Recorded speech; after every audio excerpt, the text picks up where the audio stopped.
Una giornata ricca di iniziative, quella di ieri, venerdì 3 febbraio, all'Istituto Professionale di Stato per i Servizi di Enogastronomia e Ospitalità Alberghiera Gaspare Ambrosini di Favara.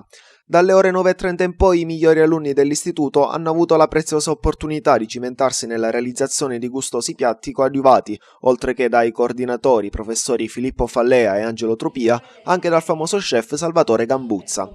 Il pomeriggio invece è stato dedicato, davanti ad alunni, professori e partner della scuola, alla presentazione del libro Le ricette di ieri e di oggi.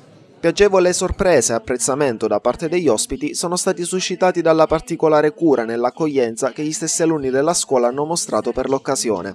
Seduti al tavolo dei relatori nell'aula magna della scuola, la dirigente scolastica Milena Siracusa, la giornalista Gianna Bozzali, lo chef Salvatore Gambuzza, lo stesso che la mattina ha preparato i piatti insieme agli alunni dell'istituto, e Carmelo Pagano, autore del libro, insieme a Daniela Sammito, che non è potuta essere presente all'evento. Le ricette di ieri e di oggi è una sorta di itinerario di eccellenze gastronomiche e culinarie siciliane.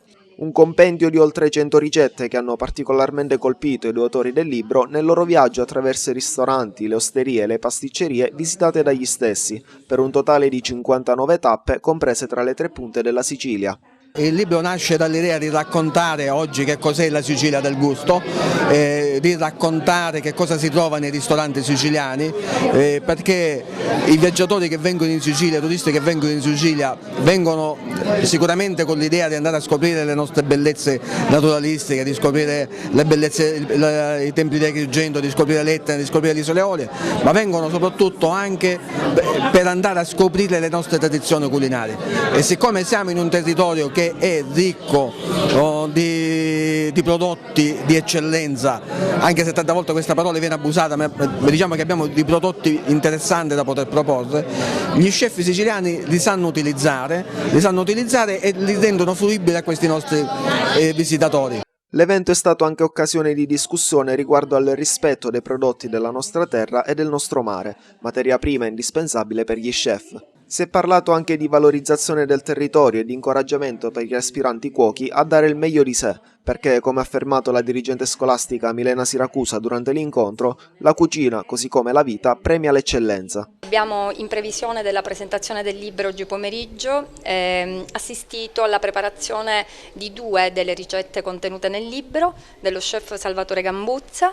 Abbiamo scelto i nostri alunni migliori, volendo dare un messaggio preciso, un messaggio che è quello di voler premiare le eccellenze, volendo dare a ciascuno la possibilità di fare sempre meglio, ma con l'intento preciso di premiare il talento. E a proposito di eccellenza, non si è persa occasione durante il pomeriggio per omaggiare la recente vittoria dello studente dell'Ambrosini Giuseppe Danna della classe quinta sezione B, primo classificato alla fase regionale del campionato italiano Miglior Allievo Istituti Alberghieri, Trofeo Metrocash e Kerry. Lo stesso parteciperà il prossimo 18 febbraio alla fase nazionale che si svolgerà a Rimini, portando in alto il nome della nostra terra. Ho superato le prove provinciali, poi anche quelle regionali, e ora sono in finale per le nazionali. Devo andare a Rimini il 18 febbraio per presentare il mio piatto. Questo piatto si intitola Sgombro in oleocottura e fantasia di terra. Appunto è costituito da un filetto di sgombro in oleocottura, su una purea di patate aromatizzata all'arancia e anche un po' brodo di pesce, poi è una spolverata di xilitolo. È accompagnato con delle verdure, praline di zucchine, cubetti di carota e anche dei broccoletti sbollentati poi saltati in padella, maionese di bottarga e cannolo di melenzane ripieno sempre con la purea di patate e anche spugna di prezzemolo.